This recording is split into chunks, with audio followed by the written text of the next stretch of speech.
Cause go ahead, make your point. All right, It wasn't one exactly. Let's move on to real. Wrestling now. He's The Rock. Look at him. Exactly. What? You know what I'm talking about. All right. Anyway,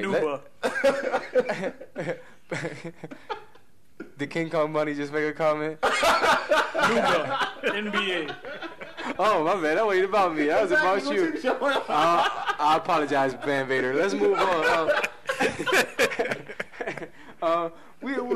Let's get serious. We're going to go into real talk. And we talking about the word snitch today because Dwayne Bowe recently came out and he revealed that his rookie year, his older teammates, his veteran teammates, they were on Tuesday and Wednesday setting up girls on MySpace to have in town. They called it importing. And I think on ESPN, Coach Herman Edwards, who was the coach of the Chiefs at the time, him, Marcellus Wiley, they had views basically saying, look, I wouldn't talk to him no more in the locker room.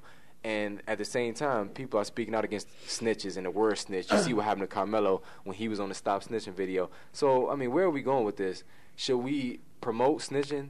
Or should we even call it that? Tattletales with children? It's a whole lot to talk about when it comes to this topic. We're going to make it quick. Y'all give your views. Go ahead. I mean, I want to talk about the snitching and also paying for the cookie. I mean, that's another bad thing that they're endorsing right now. They're actually paying for the cookie. That's a shame. They're professional athletes. They should be getting their cookie for free. But as far as the snitching, it sounds like he's a little bitter that he wasn't involved in that. Or LJ, baby. No one knew who he was. It's like a fake White House with the Cowboys, y'all. How come they didn't have this on Hard Knocks? No, this is serious. I'm sorry. Go ahead. Man, y'all made me lose my train of thought.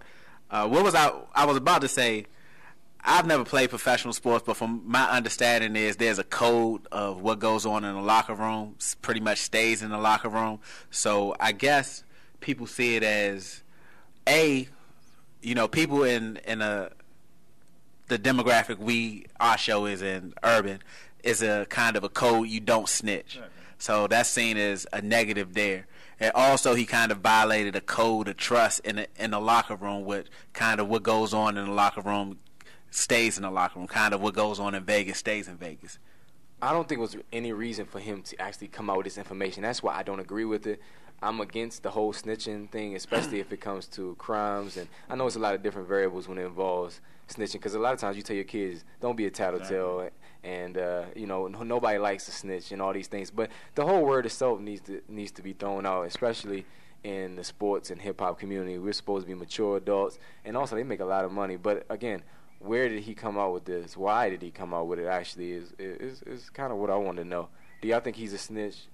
Yeah, he's a snitch. He is. He's a snitch. Did he tell on you or something? No, he's a snitch. We've all grown, and I think it's not even a cultural thing. It's just period. We've all grown. Never. Man, black people, we snitch all the time. All right, let me ask y'all this real quick. I think we all agree that he told. Yeah. But if he's your teammate, would you confide in him from this point on? No. Okay, so we know who's not going out after the Sunday night games. We not gonna be calling him.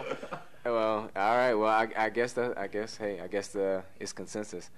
He's a snitch, but at the same time, we're not promoting snitching or the word and none of this stuff. But I thought it was an interesting topic for real talk, because things happen in the streets. People get killed because of quote unquote snitching, and that's basically kind of what he did.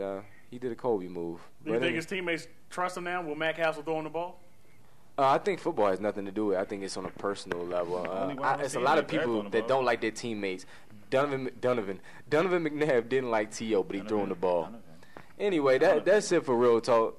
Next week, Real Talk is going to be hotter, man. We talking Martin Luther King and how he would view today's athletes. Would he be proud to see a large amount of African-American athletes in the games of football, basketball, even golf, if you consider Tiger. Anyway, that's another topic. But or would MLK, Martin Luther King, be disappointed in how the athletes carry themselves, all the tattoos, or getting in trouble with the law, all that good stuff?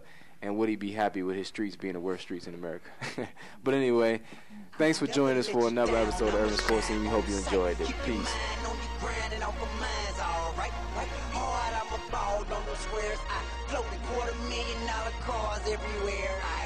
I know. In the lead, it may seem he might be, but no matter what they doing, they don't do it like me. Like a G, I hold it down for the town I'm at. In a flash like that, recognize I'm back. Strike 'em back.